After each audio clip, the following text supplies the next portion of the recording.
ਬਾਦਸ਼ਾਹ ਨੇ ਜਦ ਇਸ ਗੱਲ ਦੀ ਖਬਰ ਸੁਣੀ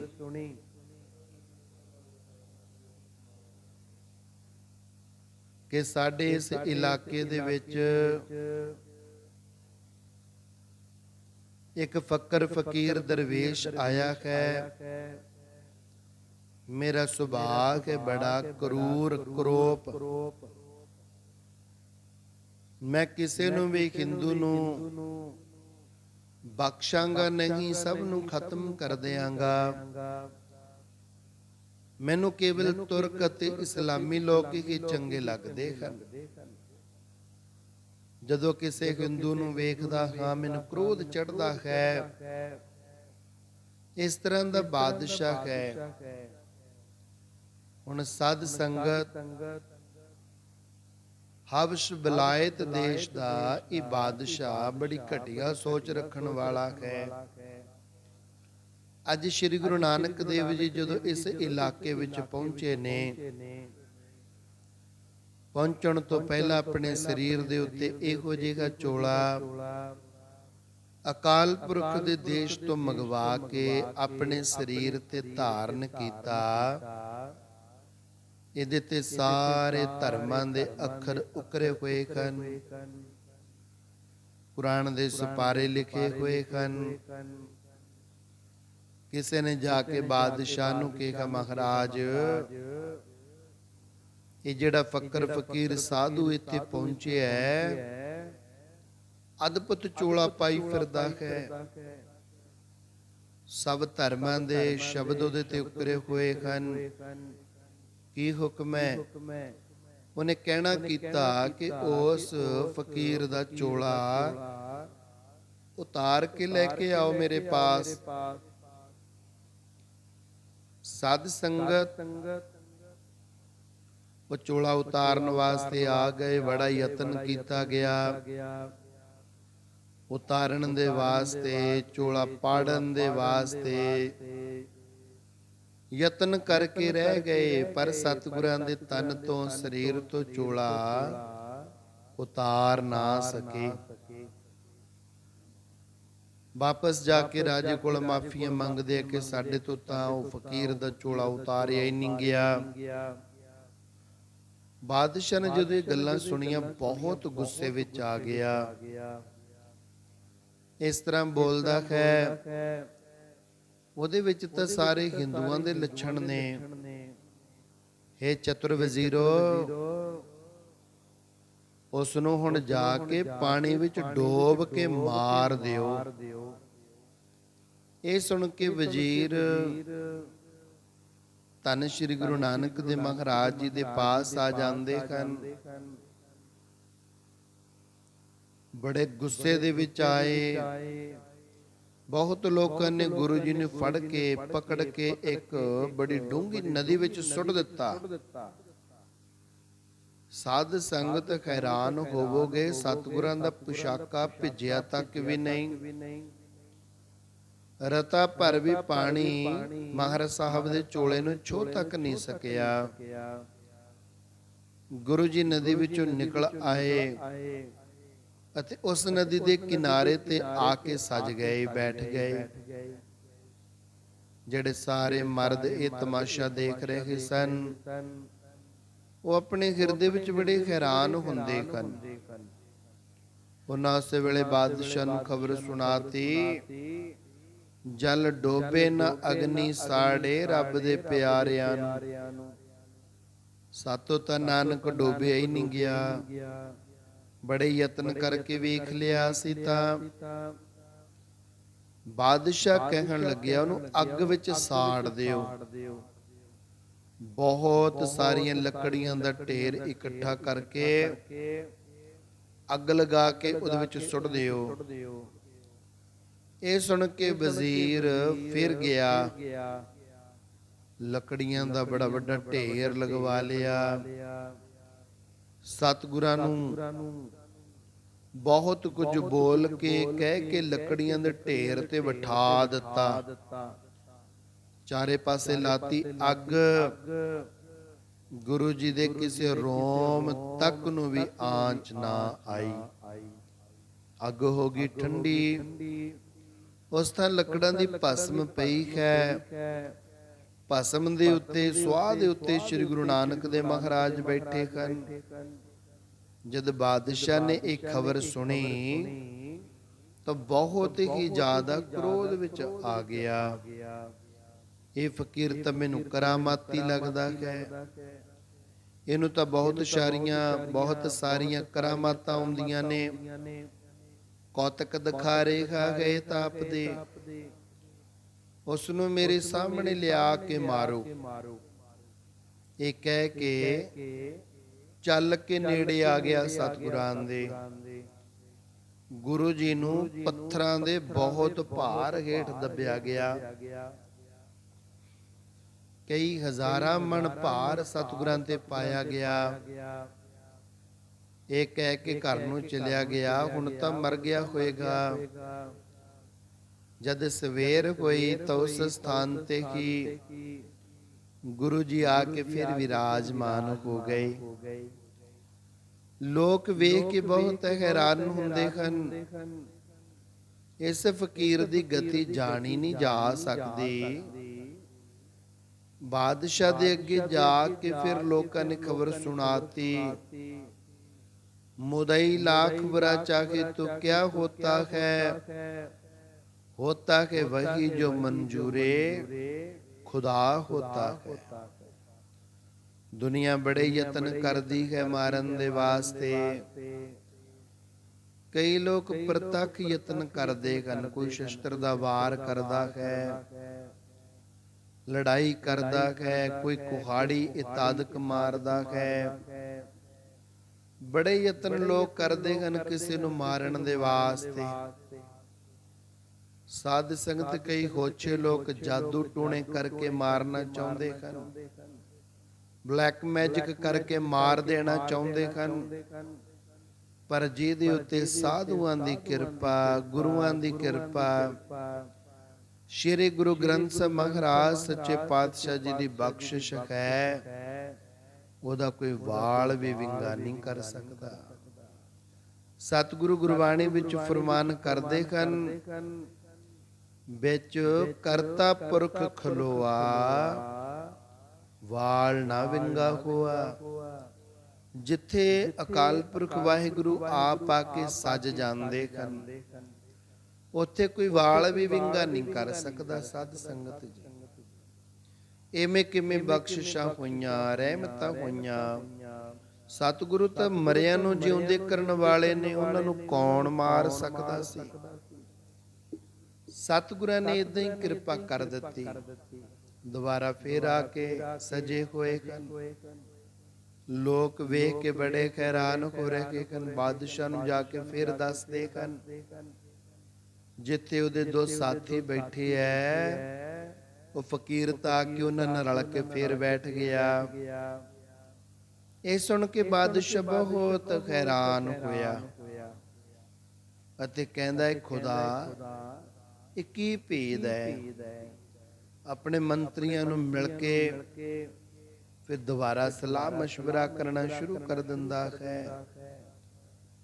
ਜਿਹੜੇ ਅਕਲਵੰਦ ਮਨੁੱਖ ਬਾਦਸ਼ਾਹ ਦੇ ਲਾਗੇ ਸਨ, ਕਹਿਣ ਲੱਗੇ ਇਹ ਆਮ ਬੰਦਾ ਨਹੀਂ, ਇਹ ਆਮ ਮੁਸਾਫਿਰ ਨਹੀਂ, ਇਹ ਖੁਦਾ ਦਾ, ਅੱਲਾਹ ਤਾਲਾ ਦਾ, ਵਾਹਿਗੁਰੂ ਦਾ, ਪਰਮੇਸ਼ਰ ਦਾ ਭੇਜਿਆ ਹੋਇਆ ਖਾਸ ਬੰਦਾ ਹੈ। ਇਹ ਖੁਦਾ ਦਾ ਰੂਪ ਹੈ। ਨਹੀਂ ਤਾਂ ਹੋਰ ਬਥੇਰੇ ਲੋਕ ਆਪਾਂ ਨੇ ਮਾਰਤੇ, ਖਤਮ ਕਰ ਦਿੱਤੇ, ਨਹੀਂ ਫਿਰ ਤੁਰਕ ਬਣਾ ਲਏ। ਕਿਸੇ ਮਨੁੱਖ ਦਾ ਇੰਨੀ ਕਰਾਮਾਤ ਦੇ ਨਾਲ, ਕਰਾਮਾਤ ਪ੍ਰਤੱਖ ਰੂਪ ਦੇ ਵਿੱਚ ਸਖਾਰਾ ਨਹੀਂ ਬਣਦੀ ਹੁੰਦੀ।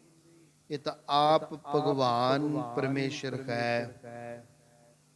ਤਾਂ ਹੀ ਕਰਕੇ ਨਾ ਇਹਨੂੰ ਅਗਨੀ ਸਾੜਦੀ ਹੈ, ਨਾ ਇਹਨੂੰ ਪਾਣੀ ਡੋਬ ਰਿਹਾ ਹੈ, ਨਾ ਪੱਥਰਾਂ ਦੀ ਮਾਰ ਦੇ ਨਾਲ ਇਹ ਮਰ ਰਿਹਾ ਹੈ। ਸਾਧ ਸੰਗਤ ਸ਼ਰਧਾ ਧਾਰਨ ਕਰਕੇ ਉਹਨਾਂ ਨੇ ਸਤਿਗੁਰਾਂ ਦੇ ਚਰਨਾਂ ਦੀ ਪੂਜਾ ਕਰਨੀ ਸ਼ੁਰੂ ਕਰ ਦਿੱਤੀ। ਤੁਸੀਂ ਸਾਰੇ ਉਪਚਾਰ ਕਰਕੇ ਵੇਖ ਲਏ ਹਨ, ਕਿਸੇ ਢੰਗ ਦੇ ਨਾਲ ਵੀ ਮਰਿਆ ਨਹੀਂ। ਅਧੀਨ ਹੋ ਕੇ ਹੁਣ ਐ ਬਾਦਸ਼ਾਹ ਸਲਾਮਤ ਤੁਸੀਂ ਚਰਨ ਪਕੜ ਲਓ। ਕਿਰਪਾ ਕਰਕੇ ਉਹਦੇ ਚਰਨੀ ਲੱਗ ਜਾਓ, ਭੁੱਲਾਂ ਬਖਸ਼ਾ ਲਓ। ਕਰਾਮਾਤ ਵੇਖ। ਇਸ ਤਰ੍ਹਾਂ ਦੇ ਬਚਨ ਸੁਣ ਕੇ ਬਾਦਸ਼ਾਹ ਡਰ ਗਿਆ। ਅੰਦਰੋਂ ਮਨ ਕੰਬ ਰਿਹਾ ਹੈ, ਮੈਂ ਬਹੁਤ ਵੱਡੀ ਗਲਤੀ ਕੀਤੀ ਹੈ। ਮੈਂ ਰੱਬ ਨੂੰ, ਅੱਲਾਹ ਤਾਲਾ ਨੂੰ, ਖੁਦਾ ਨੂੰ ਦੁੱਖ ਦਿੱਤਾ ਹੈ, ਕਿਤੇ ਮੇਰਾ ਦੇਸ਼ ਗਰਕ ਹੀ ਨਾ ਹੋ ਜਾਏ। ਕਈ ਪ੍ਰਕਾਰ ਦੇ ਉਪਕਾਰ ਗਿਫਟ ਲੈ ਕੇ ਹੱਥ ਦੇ ਵਿੱਚ ਸਤਿਗੁਰਾਂ ਦੇ ਚਰਨਾਂ ਵਿੱਚ ਪਹੁੰਚ ਗਿਆ। ਜਿਸ ਬਾਦਸ਼ਾਹ ਦਾ ਰੰਗ ਬਹੁਤ ਕਾਲਾ ਸੀ, ਭੈ ਦੇ ਕਾਰਨ ਉਹਦਾ ਮਨ ਥਰ ਥਰ ਕੰਬ ਰਿਹਾ ਸੀ, ਦੀਨ ਹੋਇਆ ਸੀ। ਉਹ ਆ ਕੇ ਗੁਰੂ ਜੀ ਦੇ ਚਰਨ ਕਮਲਾਂ ਦੇ ਨਾਲ ਲਪਟ ਗਿਆ। ਹੱਥ ਜੋੜ ਕੇ ਬੋਲਿਆ, ਮੈਂ ਵੱਡੀ ਭੁੱਲ ਕੀਤੀ ਹੈ। ਹੇ ਗੁਣਾਂ ਦੇ ਘਰ, ਹੁਣ ਮੈਨੂੰ ਬਖਸ਼ ਦਿਓ। ਪੀਰਾਂ ਦੇ ਪੀਰ ਕੇ ਆਪ ਹੀ ਖੁਦਾ ਕੋ, ਗੁਪਤ ਕੋ ਜਾਣੇ ਨਹੀਂ ਜਾ ਸਕਦੇ। ਕਿੰਨੀ ਵੱਡੀ ਸ਼ਕਤੀ ਦੇ ਮਾਲਕ ਕੋ ਮੈਂ ਆਪ ਜੀ ਦੀ ਰਜ਼ਾ ਨੂੰ ਦਿਲ ਵਿੱਚ ਧਾਰਨ ਕਰਾਂਗਾ, ਫਿਰ ਦੁਬਾਰਾ ਕੋਈ ਗਲਤੀ ਨਹੀਂ ਕਰਾਂਗਾ। ਮੈਂ ਅਣਜਾਣ ਪੁਣੇ ਦੇ ਵਿੱਚ ਬਹੁਤ ਭਾਰੀ ਵੱਡਾ ਦੋਸ਼ ਕਰ ਬੈਠਿਆ। ਮਿਹਰ ਕਰੋ, ਆਪਣੇ ਦਿਲ ਦਾ ਰੋਸ਼ ਦੂਰ ਕਰੋ। ਦੀਨ ਦਿਆਲ ਗੁਰੂ ਜੀ ਨੇ ਜਦ ਨਿਮਰ ਹੋਇਆ ਔਰ ਨਿਮਰਤਾ ਦੇ ਵਿੱਚ ਆਇਆ ਹੋਇਆ ਬਾਦਸ਼ਾਹ ਵੇਖਿਆ ਤਾਂ ਬਹੁਤ ਭਾਰੀ ਵਿਸ਼ਾਲ ਕਿਰਪਾ ਕਰ ਦਿੱਤੀ, ਪਰਉਪਕਾਰ ਕਰ ਦਿੱਤਾ ਇਹਦੇ ਤੇ। ਮਨੁੱਖਾਂ ਨੂੰ ਮਾਰਨਾ ਜੇ ਤੂੰ ਛੱਡ ਦੇਵੇਂ ਤਾਂ ਬਖਸ਼ਿਆ ਜਾ ਸਕਦਾ। ਜੇ ਲੋਕਾਂ ਨੂੰ ਮਾਰਨ ਤੋਂ ਨਹੀਂ ਹਟੇਗਾ, ਲੋਕ ਮਰਦੇ ਰਹਿਣਗੇ, ਤੂੰ ਮਾਰਦਾ ਰਵੇਂਗਾ, ਤਾਂ ਫਿਰ ਨਰਕਾਂ ਦੇ ਵਿੱਚ ਸਜ਼ਾ ਪਾਏਗਾ। ਬਾਦਸ਼ਾਹ ਲਾਜਬਰਦ ਇਹ ਸੁਣ ਕੇ ਬੋਲਿਆ, ਜਦ ਤੋਂ ਤੁਹਾਡੇ ਚਰਨ ਕਮਲਾਂ ਦੇ ਨਾਲ ਜੁੜ ਗਿਆ, ਇੱਕ ਤੀਲਾ ਤੋੜਨ ਦੀ ਵੀ ਸ਼ਕਤੀ ਨਹੀਂ ਰਹੇਗੀ ਮੇਰੇ ਵਿੱਚ। ਤੁਸੀਂ ਹੁਕਮ ਕਰੋ, ਮੈਨੂੰ ਹੋਰ ਕੀ ਕੀ ਕਰਨਾ ਚਾਹੀਦਾ ਹੈ। ਗੁਰੂ ਜੀ ਨੇ ਕਹਿਣਾ ਕੀਤਾ, ਜੇ ਤੂੰ ਮੇਰੀ ਆਗਿਆ ਮੰਨ ਲਵੇਂ ਤਾਂ ਸੁੱਖ ਦੇਣ ਵਾਲੇ ਸੱਚੇ ਨਾਮ ਦਾ ਸਿਮਰਨ ਕਰਿਆ ਕਰ। ਖੁਦਾ ਵਾਸਤੇ ਲੋਕਾਂ ਨੂੰ ਭੋਜਨ ਕਰਵਾਇਆ ਕਰ, ਲੰਗਰ ਲਗਾਇਆ ਕਰ ਵੱਡੇ ਤੋਂ ਵੱਡੇ। ਕੋਈ ਵੀ ਭੁੱਖਾ ਨਾ ਰਹਿ ਜਾਏ। ਜਿਹੜਾ ਵੀ ਤੇਰੇ ਨਗਰ ਵਿੱਚ ਆਵੇ, ਨਗਨ ਅਵਸਥਾ ਵਿੱਚ ਕੋਈ ਫਕਰ ਫਕੀਰ ਦੇਖੇ, ਵਸਤਰ ਪਹਿਨਾਇਆ ਕਰ ਉਹਦੇ। ਗਰੀਬਾਂ ਦੀ ਪਾਲਣਾ ਕਰਿਆ ਕਰ। ਪਾਪ ਕਰਨੇ ਛੱਡ ਦੇ ਰਾਜਨ, ਜੇ ਤੂੰ ਕੁਝ ਸੁੱਖਾਂ ਦੀ ਪ੍ਰਾਪਤੀ ਚਾਹੁੰਦਾ ਹੈ। ਗੁਰੂ ਮਹਾਰਾਜ ਦੇ ਵਚਨ ਮੰਨ ਕੇ ਸਾਰੇ ਕੰਮ ਕੀਤੇ। ਸੱਚੇ ਨਾਮ ਸਿਮਰਨ, ਵਾਹਿਗੁਰੂ ਦਾ ਸਿਮਰਨ ਕਰਨ ਲੱਗਾ। ਬੰਦਗੀ ਵਿੱਚ ਚਿੱਤ ਵਿਰਤੀ ਦੀ ਇਕਾਗਰਤਾ ਲਗਾਉਣ ਲੱਗ ਗਿਆ। ਉਹਨੇ ਗੁਰੂ ਨਾਨਕ ਦੇਵ ਮਹਾਰਾਜ ਨੂੰ ਆਪਣਾ ਪੀਰ ਬਣਾ ਲਿਆ ਅਤੇ ਆਪ ਮਰੀਦ ਹੋ ਕੇ ਮਨ ਭਾਉਂਦੀ ਸੇਵਾ ਕਰਦਾ ਹੈ। ਗੁਰੂ ਜੀ ਕਈ ਦਿਨ ਉਸ ਨਗਰ ਵਿੱਚ ਠਹਿਰੇ। ਘਰ ਘਰ ਵਿੱਚ ਉਹਨਾਂ ਦਾ ਜਸ ਪਸਰ ਗਿਆ। ਮਹਿਮਾਨਾਂ ਦੀ ਬੜੀ ਸੋਹਣੀ ਸੇਵਾ ਹੋਣ ਲੱਗ ਗਈ। ਸਾਰੇ ਇੱਕ ਖੁਦਾ ਦਾ ਨਾਮ ਜਪਣ ਲੱਗ ਪਏ। ਇੱਕ ਦਿਨ ਜਗਤ ਦੇ ਸੁਆਮੀ ਬੈਠੇ ਹਨ।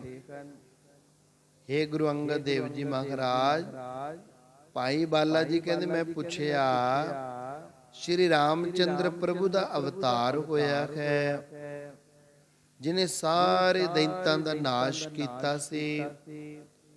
ਲੰਕਾ ਦੇਸ਼ ਸਮੁੰਦਰ ਦੇ ਵਿੱਚ ਸੀ। ਉੱਥੇ ਜਾਣ ਦਾ ਕੋਈ ਰਸਤਾ ਹੈ ਕਿ ਨਾ। ਪੱਥਰਾਂ ਨੂੰ ਤਾਰ ਕੇ ਪੁਲ ਬੰਨ ਲਿਆ ਸੀ। ਪਵਨ ਪੁੱਤਰ ਹਨੂਮਾਨ ਦੀ ਸੈਨਾ ਨੇ ਸਾਰੀ ਬੰਦਰਾਂ ਦੀ ਸੈਨਾ ਨੂੰ ਪਾਰ ਲੰਘਾ ਦਿੱਤਾ ਸੀ। ਮੇਰਾ ਮਨ ਉਸ ਪੁਲ ਅਤੇ ਸ਼੍ਰੀ ਲੰਕਾ ਨੂੰ ਵੇਖਣ ਦਾ ਹੈ। ਕਿਰਪਾ ਕਰਕੇ ਮੈਨੂੰ ਸ਼੍ਰੀ ਰਾਮਚੰਦਰ ਦਿਖਾਓ, ਮੈਂ ਉਹਨੂੰ ਦੇਖਣਾ ਚਾਹੁੰਦਾ ਹਾਂ।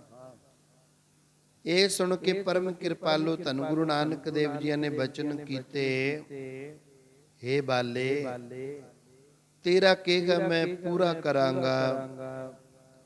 ਗੁਰੂ ਜੀ ਉਸ ਅਸਥਾਨ ਤੋਂ ਵਿਦਾਇਗੀ ਲੈ ਕਰਕੇ ਮੁਕਤੀ ਦੇ ਦਾਤੇ ਉਸ ਸਥਾਨ ਤੋਂ ਤੁਰੰਤ ਚਾਲੇ ਪਾ ਦਿੰਦੇ ਹਨ। ਫੌਰਨ ਸਾਗਰ ਦੇ ਕਿਨਾਰੇ ਪਹੁੰਚ ਗਏ। ਗੁਣਾਂ ਦੇ ਘਰ ਉੱਥੇ ਜਾ ਕੇ ਸੱਜ ਗਏ ਜਿੱਥੇ ਭਗਵਾਨ ਰਾਮਚੰਦਰ ਨੇ ਪੁਲ ਬਣਵਾਇਆ ਸੀ। ਸ਼ਿਵਲਿੰਗ ਉੱਤੇ ਸੁਭਾਏਮਾਨ ਸੀ।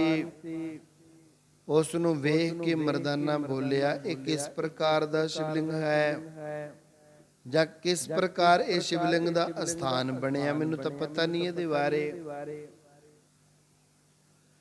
ਕਿਸ ਨੇ ਇਹ ਸਥਾਪਨ ਕੀਤਾ ਹੈ?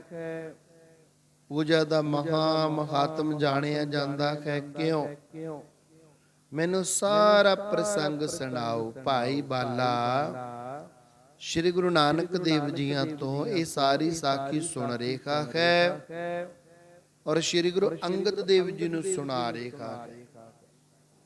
ਇਹ ਵਾਰਤਾਲਾਪ ਸੁਣ ਕੇ ਗੁਰੂ ਮਹਾਰਾਜ ਨੇ ਬਚਨ ਕੀਤੇ, ਮਰਦਾਨਿਆ ਇਹਦੀ ਕਹਾਣੀ ਸੁਣ। ਰਾਮਚੰਦਰ ਜੀ ਇੱਥੇ ਬਾਨਰ ਸੈਨਾ ਲੈ ਕੇ ਆਏ ਸਨ। ਸਮੁੰਦਰ ਨੂੰ ਵੇਖ ਕੇ ਉਹਨਾਂ ਨੇ ਹਿਰਦੇ ਵਿੱਚ ਵਿਚਾਰ ਕੀਤੀ ਸੀ, ਇਸ ਸਮੁੰਦਰ ਨੂੰ ਪਾਰ ਕਿਵੇਂ ਕੀਤਾ ਜਾਵੇ। ਸਾਰਿਆਂ ਨੂੰ ਕਿਹਾ ਕਿ ਸਾਰੇ ਜਣੇ ਮਿਲ ਕੇ ਪੁਲ ਬੰਨੋ। ਸਾਰਿਆਂ ਨੇ ਰਾਮਚੰਦਰ ਜੀ ਆਗਿਆ ਮੰਨ ਲਈ। ਸਭ ਤੋਂ ਪਹਿਲਾਂ ਸ਼ਿਵ ਜੀ ਦੀ ਪੂਜਾ ਕੀਤੀ ਗਈ। ਪੁਲ ਬੰਨਣ ਦੀ ਫਿਰ ਆਗਿਆ ਦਿੱਤੀ। ਜਿਹੜੇ ਕੰਮ ਆਰੰਭ ਕਰਨ ਤੋਂ ਪਹਿਲਾਂ ਆਪਣੇ ਗੁਰੂ ਦੀ ਪੂਜਾ ਕਰਦੇ ਐ ਨਾ, ਉਹਨਾਂ ਦੇ ਕੰਮਾਂ ਦੇ ਵਿੱਚ ਕਦੇ ਵੀ ਕੋਈ ਰੁਕਾਵਟ ਨਹੀਂ ਆਉਂਦੀ ਹੁੰਦੀ। ਉਹਨਾਂ ਦਾ ਕੰਮ ਸੌਖੇ ਤਰੀਕੇ ਦੇ ਨਾਲ ਸਿਰੇ ਚੜ ਜਾਇਆ ਕਰਦਾ ਹੈ। ਉਸ ਸਮੇਂ ਤੋਂ ਇੱਥੇ ਸ਼ਿਵਲਿੰਗ ਸ਼ੋਭਾ ਪਾ ਰਿਹਾ ਹੈ। ਰਾਮਚੰਦਰ ਨੇ ਇਸ ਨੂੰ ਸਥਾਪਿਤ ਕੀਤਾ ਸੀ। ਪੱਥਰਾਂ ਦੇ ਉੱਤੇ ਜਦੋਂ ਸਾਧ ਸੰਗਤ ਜੀ ਪੱਥਰ ਪੁਲ ਬਣਾਉਣ ਵਾਸਤੇ ਪਾਣੀ ਵਿੱਚ ਸੁੱਟਦੇ ਸਨ, ਡੁੱਬੀ ਜਾ ਰਹੇ ਸਨ। ਫਿਰ ਸਾਧ ਸੰਗਤ ਜੀ ਇੱਕ ਪੱਥਰ ਦੇ ਉੱਤੇ ਭਗਵਾਨ ਰਾਮ ਨੇ ਆਪ ਆਪਣਾ ਨਾਮ ਲਿਖ ਦਿੱਤਾ ਸੀ। ਰਾਰੇ ਨੂੰ ਕੰਨਾ ਮੰਮਾ, ਰਾਮ ਲਿਖ ਦਿੱਤਾ ਸੀ। ਜਦੋਂ ਉਹ ਪੁਲ ਬੰਨਣ ਦੇ ਵਾਸਤੇ ਪੱਥਰ ਸੁੱਟਿਆ ਤਾਂ ਪੱਥਰ ਡੁੱਬਿਆ ਨਹੀਂ, ਪਾਣੀ ਦੇ ਉੱਤੇ ਉਸ ਜਗ੍ਹਾ ਤੇ ਜਾ ਕੇ ਜੁੜ ਗਿਆ ਜਿੱਥੇ ਪੱਥਰਾਂ ਨੂੰ ਪੱਥਰ ਜੋੜ ਕੇ ਲੰਘਣ ਵਾਸਤੇ ਪੁਲ ਬਣਾਉਣਾ ਸੀ। ਇਹ ਕਥਾ ਸ਼੍ਰੀ ਗੁਰੂ ਨਾਨਕ ਦੇਵ ਜੀ ਸੁਣਾ ਰਹੇ ਹਨ। ਮਰਦਾਨੇ ਨੇ ਕਿਹਾ, ਮੈਨੂੰ ਇੱਕ ਸ਼ੰਕਾ ਹੈ, ਰਾਮਚੰਦਰ ਨੇ ਇਹ ਕੰਮ ਕਿਉਂ ਕੀਤਾ? ਪੱਥਰ ਦੇ ਉੱਤੇ ਰਾਮ ਲਿਖ ਕੇ ਪੁਲ ਕਿਉਂ ਬਣਾਇਆ? ਸਰਬ ਤਰ੍ਹਾਂ ਸਮਰੱਥ ਸੁਆਮੀ ਜਿੱਥੇ ਆਪ ਖੜਾ ਹੋਵੇ ਉੱਥੇ ਸ਼ਿਵ ਜੀ ਦੀ ਪੂਜਾ ਕਿਉਂ ਕੀਤੀ? ਉਹਨੇ ਦੋ ਸ਼ੰਕੇ ਪੈਦਾ ਕਰ ਦਿੱਤੇ। ਪੂਰਾ ਗੁਰੂ ਆਪਦੀ ਸੰਗਤ ਵਿੱਚ ਸ਼ੰਕਾ ਨਹੀਂ ਰਹਿਣ ਦਿੰਦਾ ਹੁੰਦਾ। ਸਤਿਗੁਰਾਂ ਨੇ ਸ਼ੰਕਾ ਨਿਵਰਤ ਕਰ ਦਿੱਤਾ। ਕਹਿੰਦਾ ਜੀ ਇੱਥੇ ਸ਼ਿਵ ਜੀ ਦੀ ਪੂਜਾ ਕਿਉਂ? ਹੈ ਨਪੁੰਨ ਪ੍ਰਭੂ, ਮੇਰਾ ਇਹ ਸ਼ੰਕਾ ਨਿਵਾਰਨ ਕਰੋ। ਪੱਥਰਾਂ ਉੱਤੇ ਆਪਣਾ ਨਾਮ ਲਿਖ ਕੇ ਫਿਰ ਉਹਨਾਂ ਨੂੰ ਜ਼ੋਰ ਨਾਲ ਰੱਖ ਕੇ ਫਿਰ ਉਹਨਾਂ ਨੂੰ ਤਾਰ ਦਿੱਤਾ ਔਰ ਸ਼ਿਵ ਜੀ ਦੀ ਪੂਜਾ ਕੀਤੀ ਗਈ। ਇਹ ਦੋ ਸ਼ੰਕੇ ਨਿਵਰਤ ਕਰੋ। ਇਸ ਪ੍ਰਕਾਰ ਉਹਨੇ ਯਤਨ ਕੀਤਾ, ਇਹ ਦੋਵੇਂ ਸ਼ੰਕੇ ਦੂਰ ਕਰ ਦੇਵੋ। ਇਸ ਤਰ੍ਹਾਂ ਫਿਰ ਅੱਗੇ ਆਪਾਂ ਚੱਲਦੇ ਹਾਂ ਮਹਾਰਾਜ। ਪਹਿਲਾਂ ਮਨ ਸ਼ਾਂਤ ਕਰੋ। ਇਸ ਤਰ੍ਹਾਂ ਚੱਲੀ ਆਉਂਦੀ ਹੈ ਕਿ ਜੋ ਬਲਹੀਣ ਹੁੰਦਾ ਹੈ ਉਹ ਦੂਸਰੇ ਦਾ ਆਸਰਾ ਪ੍ਰਾਪਤ ਕਰ ਲੈਂਦਾ ਹੈ। ਇਹ ਸੁਣ ਕੇ ਧੰਨ ਗੁਰੂ ਨਾਨਕ ਦੇਵ ਜੀ ਬੋਲੇ, ਕਿ ਮਰਦਾਨਿਆ, ਕੰਨ ਦੇ ਕੇ ਉੱਚੀ ਉੱਚੀ ਸੁਣ, ਜੋ ਮੈਂ ਸੁਣਾ ਰਿਹਾ ਹਾਂ। ਤੇਰਾ ਧਿਆਨ ਇੱਧਰ ਉੱਧਰ ਨਹੀਂ ਜਾਣਾ ਚਾਹੀਦਾ। ਪੂਰੀ ਚਿਤ ਵਿਰਤੀ ਦੀ ਇਕਾਗਰਤਾ ਦੇ ਨਾਲ ਪੁਰਾਤਨ ਇਤਿਹਾਸ ਸੁਣ ਸਾਡੇ ਤੋਂ। ਭਗਤਾਂ ਦੇ ਨਾਮ ਦੀ ਵੱਡੀ ਵਡਿਆਈ ਹੁੰਦੀ ਹੈ। ਦੇਵਤਿਆਂ ਅਤੇ ਮਨੁੱਖਾਂ ਵਿੱਚ ਪ੍ਰਭੂ ਨੇ ਆਪ ਆਪਣੀ ਸ਼ਕਤੀ ਸਮਾ ਦਿੱਤੀ ਹੁੰਦੀ ਹੈ। ਸਭ ਭਗਤਾਂ ਦਾ ਇਹ ਮਹਾਨ ਜਸ ਸੋਭਦਾ ਹੈ। ਉਹ ਅੱਠੇ ਪਹਿਰ ਭਗਤੀ ਨੂੰ ਧਾਰਨ ਕਰਕੇ ਰੱਖਦੇ ਹਨ। ਵਿਸ਼ਨੂੰ ਸਤੋਗੁਣ ਉਜਲ ਰੰਗ ਵਾਲਾ ਹੈ। ਸਾਰੇ ਅੰਗ ਕਰਕੇ ਚਿੱਟੇ ਰੰਗ ਦਾ ਧਿਆਨ ਧਾਰਨ ਕਰਦੇ ਹਨ। ਤਮੋ ਗੁਣ ਵਾਲਾ ਜਿਹੜਾ ਰੰਗ ਹੈ ਇਹ ਸ਼ਿਵ ਜੀ ਦਾ ਸਰੂਪ ਹੈ। ਵਿਸ਼ਨੂੰ ਦਾ ਦਿਨ ਰਾਤ ਧਿਆਨ ਕਰਨ ਵਾਲੇ ਕਾਲਾ ਰੂਪ ਹੋ ਕਰਕੇ ਜਾਣਦੇ ਹਨ। ਦੋਹਾਂ ਦੇਹਾਂ ਦਾ ਰੰਗ ਇੱਕ ਦੂਜੇ ਦੇ ਉਲਟ ਹੈ। ਇਸ ਤਰ੍ਹਾਂ ਰਤਾ ਭਰ ਵੀ ਦੇਰ ਨਾ ਜਾਣੋ, ਦੋਵੇਂ ਰੂਪ ਇੱਕੋ ਹੀ ਜੋਤ ਹਨ। ਇਹ ਸੁਣ ਕੇ ਨਾਮ ਲਿਖੇ। ਇਹ ਸੁਣੋ, ਜੋ ਪੱਥਰਾਂ ਦੇ ਉੱਤੇ ਨਾਮ ਲਿਖੇ ਉਹ ਕਿਉਂ ਲਿਖੇ? ਦੱਸ ਰਹੇ ਹਨ, ਤੇਰੇ ਹਿਰਦੇ ਦੇ ਸ਼ੰਕੇ ਦਾ ਨਾਸ਼ ਕਰ ਦੇਗਾ। ਨਾਮੀ ਦਾ ਰੂਪ ਵੇਖ ਕੇ ਬਹੁਤ ਥੋੜਿਆਂ ਦਾ ਉਧਾਰ ਹੁੰਦਾ ਹੈ। ਚਿਹਰਾ ਦੇਖ ਕੇ ਸੰਗਤ ਕਰਕੇ ਅਨੇਕਾਂ ਸ਼ੰਕੇ ਵੀ ਪੈਦਾ ਕਰਦੀ ਹੈ ਦੁਨੀਆ। ਨਾਮ ਜਪ ਕੇ ਕਰੋੜਾਂ ਦਾ ਉਧਾਰ ਹੁੰਦਾ ਹੈ। ਹੁਣ ਆਪਾਂ ਸਾਧ ਸੰਗਤ ਜੀ ਕਿਹੜਾ ਅਕਾਲ ਪੁਰਖ ਨੂੰ ਕਦੇ ਵੇਖਿਆ ਹੈ? ਜਦੋਂ ਵੇਖਿਆ ਨਹੀਂ, ਫਿਰ ਸਾਡੇ ਮਨ ਦੇ ਵਿੱਚ ਉਹਦਾ ਨਾਮ ਜਪਣ ਦੀ ਇੱਛਾ ਹੈ। ਸਾਧੂਆਂ ਨੇ ਪਾਤੀ, ਗੁਰੂਆਂ ਨੇ ਪਾਤੀ, ਮਨ ਦੇ ਵਿੱਚ ਇੱਛਾ ਪੈਦਾ ਕਰ ਦਿੱਤੀ ਕਿ ਉਹ ਪਰਿਪੂਰਨ ਪਰਮੇਸ਼ਰ ਅਕਾਲ ਪੁਰਖ ਵਾਹਿਗੁਰੂ ਕਰੋੜਾਂ ਸ਼ਕਤੀਆਂ ਦਾ ਮਾਲਕ ਹੈ, ਉਹਦਾ ਨਾਮ ਜਪੋ। ਹੁਣ ਸਾਡੇ ਮਨ ਦੇ ਵਿੱਚ ਉਹਨੂੰ ਵੇਖਣ ਦੀ ਲਾਲਸਾ ਨਹੀਂ, ਸਾਡੇ ਮਨ ਦੇ ਵਿੱਚ ਉਹਦੇ ਨਾਲ ਪਿਆਰ ਹੀ ਇੰਨਾ ਹੈ ਕਿ ਅਸੀਂ ਉਹਦਾ ਨਾਮ ਜਪਦੇ ਹਾਂ, ਉਹਦੀ ਭਗਤੀ ਕਰਦੇ ਹਾਂ, ਉਹਦੀ ਬੰਦਗੀ ਕਰਦੇ ਹਾਂ। ਨਾਮੀ ਦਾ ਰੂਪ ਵੇਖ ਕੇ ਥੋੜਿਆਂ ਦਾ ਉਧਾਰ ਹੋਇਆ, ਜਿੰਨੇ ਕ ਨਾਲ ਸੀ, ਪਰ ਉਹਦਾ ਨਾਮ ਤਾਂ ਕਰੋੜਾਂ ਲੋਕ ਜਪ ਰਹੇ ਨੇ ਨਾ।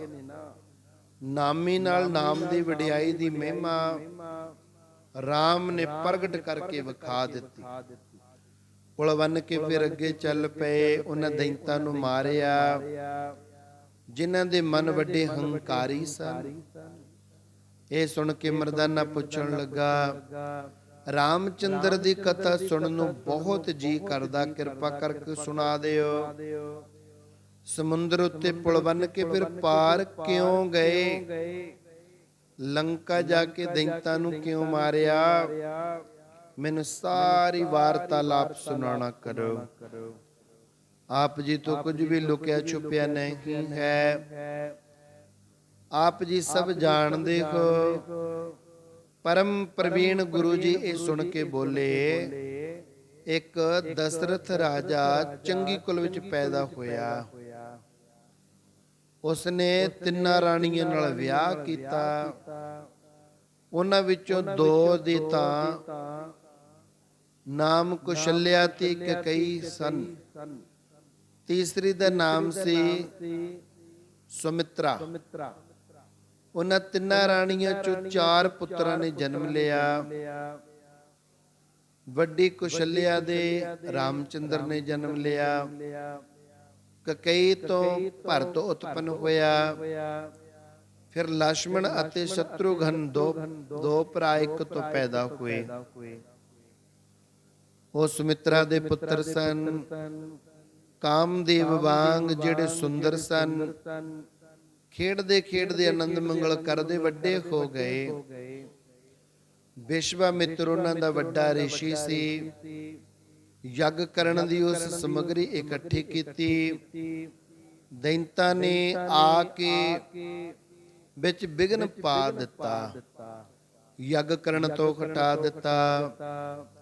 ਮੁਨੀ ਦੇਵ ਨੇ ਬੈਠ ਕੇ ਧਿਆਨ ਧਾਰਨ ਕੀਤਾ, ਸਾਰੇ ਜਗਤ ਦਾ ਵਰਤਾਂਤ ਪਛਾਣਿਆ। ਰਾਵਣ ਨੇ ਦੇਵਤਿਆਂ ਨੂੰ ਜਦ ਦੁਖੀ ਕੀਤਾ ਤਾਂ ਉਹ ਇਕੱਠੇ ਹੋ ਕੇ ਅਕਾਲ ਪੁਰਖ ਦੀ ਸ਼ਰਨ ਵਿੱਚ ਜਾ ਪਏ। ਵਾਹਿਗੁਰੂ ਦੀ ਪ੍ਰਸ਼ੰਸਾ ਕਰਕੇ ਬੇਨਤੀ ਕੀਤੀ। ਸ਼੍ਰੀ ਕਰਤਾਰ ਨੂੰ ਜਦ ਸਾਰੀ ਗੱਲ ਦਾ ਪਤਾ ਲੱਗਿਆ ਤਾਂ ਉਹਨਾਂ ਵਿਸ਼ਨੂੰ ਦਾ ਅਵਤਾਰ ਧਾਰਨ ਕਰ ਲਿਆ। ਸਾਰੇ ਦੈਂਤਾਂ ਦਾ ਖਾਤਮਾ ਕਰ ਦਿੱਤਾ। ਜਦ ਮੁਨੀਵਰ ਨੇ ਇਸ ਤਰ੍ਹਾਂ ਧਿਆਨ ਧਰਾ ਕੇ ਵੇਖਿਆ ਤਾਂ ਉਹ ਫਿਰ ਅਯੁੱਧਿਆ ਵਿਖੇ ਆਇਆ। ਰਾਜੇ ਨੇ ਬੰਦਨਾ ਕਰਕੇ ਸਨਮਾਨਿਤ ਕੀਤਾ ਅਤੇ ਉਸਨੇ ਵੱਡੇ ਪੁੱਤਰ ਦੀ ਮੰਗ ਕੀਤੀ। ਰਾਜੇ ਪਾਸੋਂ ਆਗਿਆ ਲੈ ਕੇ ਸ਼੍ਰੀ ਰਾਮਚੰਦਰ ਜੀ ਬੜੇ ਪ੍ਰਸੰਨ ਹੋ ਕੇ ਰਿਸ਼ੀ ਦੇ ਆਸ਼ਰਮ ਦੇ ਵਿੱਚ ਚਲੇ ਗਏ। ਮਾਰਗ ਵਿੱਚ ਇੱਕ ਤਾਰਕਾ ਨਾਮ ਦੀ ਰਾਖਸ਼ਣੀ ਰਹਿੰਦੀ ਸੀ, ਜਿਸ ਨੂੰ ਮਾਰਿਆ। ਫਿਰ ਦੋ ਭਾਰੀ ਬਲ ਵਾਲੇ ਦੈਂਤ ਆਏ। ਨੋਕ ਬਿਨਾ ਤੀਰ ਮਰੀਚਕ ਨੂੰ ਮਾਰਿਆ, ਜਿਹੜਾ ਲੰਕਾ ਦੇ ਦੁਆਰ ਤੇ ਜਾ ਡਿੱਗਾ। ਫਿਰ ਸੁਬਾਹੂ ਨਾਮ ਦੇ ਦੈਂਤ ਨੂੰ ਤੁਰਤ ਮਾਰ ਦਿੱਤਾ ਅਤੇ ਰਿਖੀਵਰ ਜੋ ਯੱਗ ਕਰ ਰਹੇ ਸਨ, ਹਵਨ ਕਰ ਰਹੇ ਸਨ, ਉਹ ਯੱਗ ਅਤੇ ਹਵਨ ਸੰਪੂਰਨ ਹੋਏ। ਉਸ ਵੇਲੇ ਰਾਜੇ ਜਨਕ ਦਾ ਦੂਤ ਚੱਲ ਕੇ ਆਇਆ। ਆਪਣੀ ਪੁੱਤਰੀ ਦਾ ਸੁਅੰਬਰ ਜਾ ਰਚਿਆ। ਮੁਨੀ ਨੇ ਦੋਵਾਂ ਭਰਾਵਾਂ ਨੂੰ ਨਾਲ ਲਿਆ ਅਤੇ ਜਨਕ ਦੇ ਨਗਰ ਪਹੁੰਚ ਗਿਆ। ਉੱਥੇ ਬਹੁਤ ਰਾਜੇ ਇਕੱਠੇ ਹੋਏ ਸਨ। ਕਿਸੇ ਪਾਸੋਂ ਵੀ ਧਨੁਸ਼ ਤੋੜਨ ਦਾ ਕੰਮ ਨਾ ਕੀਤਾ ਗਿਆ। ਮੁਨੀ ਦੀ ਆਗਿਆ ਲੈ ਕਰਕੇ ਸ਼੍ਰੀ ਰਾਮਚੰਦਰ ਜੀ ਉੱਠੇ। ਸਾਰੇ ਰਾਜਿਆਂ ਨੇ ਵੇਖਿਆ। ਸਭ ਦੇ ਵੇਖਦਿਆਂ ਵੇਖਦਿਆਂ ਸ਼੍ਰੀ ਰਾਮ ਨੇ ਧਨੁਸ਼ ਤੋੜ ਕੇ ਰੱਖ ਦਿੱਤਾ। ਰਾਜੇ ਜਨਕ ਦੀ ਲੜਕੀ, ਜਿਸ ਦਾ ਨਾਮ ਸੀਤਾ ਸੀ, ਉਹਨੇ ਸ਼੍ਰੀ ਰਾਮਚੰਦਰ ਦੇ ਗਲ ਫੂਲ ਮਾਲਾ ਪਹਿਨਾ ਦਿੱਤੀ ਹੈ। ਫਿਰ ਦਸ਼ਰਥ ਨੇ ਉਸ ਨੂੰ ਬੁਲਾ ਲਿਆ ਤੇ ਬਰਾਤ ਸਜਾ ਕੇ ਉੱਥੇ ਗਏ। ਚਾਰਾਂ ਪੁੱਤਰਾਂ ਦਾ ਵਿਆਹ ਕਰ ਦਿੱਤਾ। ਉਸ ਸਮਾਂ ਬੜੇ ਉਤਸ਼ਾਹ ਨਾਲ ਮਨਾਇਆ ਗਿਆ। ਫਿਰ ਚੱਲ ਕੇ ਅਯੁੱਧਿਆ ਨਗਰ ਵਿੱਚ ਆ ਗਏ। ਕਈ ਦਿਨ ਰਹਿੰਦੇ ਆ ਜਦ ਬੀਤ ਗਏ। ਭਰਤ ਫਿਰ ਵਿਦੇਸ਼ ਚਲਾ ਗਿਆ। ਰਾਮਚੰਦਰ ਜੀ ਘਰ ਵਿੱਚ ਸੁੰਦਰ ਵਿਰਾਜ ਰਹੇ ਸਨ। ਦਸ਼ਰਥ ਨੇ ਜਦ ਆਪਣੀ ਬਿਰਧ ਅਵਸਥਾ ਵੇਖੀ ਤਾਂ ਰਾਜ ਆਪਣੇ ਵੱਡੇ ਪੁੱਤਰ ਨੂੰ ਦੇਣਾ ਚਾਹ ਗਿਆ। ਰਾਜ ਤਿਲਕ ਲਗਾਉਣ ਦੇ ਸਮੇਂ ਇਸ ਬਾਰੇ ਵਿਚਾਰ ਕੀਤੀ ਗਈ। ਸਾਰੀ ਸਮੱਗਰੀ ਜਦ ਤਿਆਰ ਹੋ ਗਈ, ਫਿਰ ਸੁਣ ਕੇ ਕਈ ਨੂੰ ਬੜਾ ਦੁੱਖ ਲੱਗਿਆ ਕਿ ਤਾਂ ਰਾਜ ਭਾਗ ਵੱਡੇ ਪੁੱਤ ਨੂੰ ਮਿਲ ਜੂਗਾ। ਉਹਦੇ ਮਨ ਵਿੱਚ ਆਪਣੇ ਪੁੱਤਰਾਂ ਨੂੰ ਰਾਜ ਦੇਣ ਦਾ ਲੋਭ ਜਾਗਿਆ ਕਿ ਰਾਜ ਮੈਂ ਇਹ ਹੁਣ ਪੂਰੇ ਕਰ। ਇਹ ਸੁਣ ਕੇ ਰਾਜੇ ਨੇ ਜੀਵਨ ਦੀ ਆਸ ਛੱਡ ਦਿੱਤੀ। ਰਾਮਚੰਦਰ ਫਿਰ ਬਨਵਾਸ ਚਲਿਆ ਗਿਆ। ਸੀਤਾ ਤੇ ਲక్ష్మణ ਨੂੰ ਨਾਲ ਹੀ ਲੈ ਗਿਆ। ਸਾਰੇ ਨਗਰ ਦੇ ਨਰ ਨਾਰੀ ਬਹੁਤ ਦੁਖੀ ਹੋ ਰਹੇ ਹਨ। ਰਾਮਚੰਦਰ ਦੇ ਵਿਛੋੜੇ ਦਾ ਸਾਰੇ ਸੋਗ ਪਸਰ ਰਿਹਾ ਹੈ।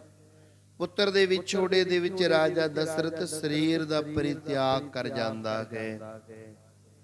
ਰਾਮਚੰਦਰ ਨੇ ਓੜਕ ਤੱਕ ਪ੍ਰਣ ਨਿਭਾ ਦਿੱਤਾ।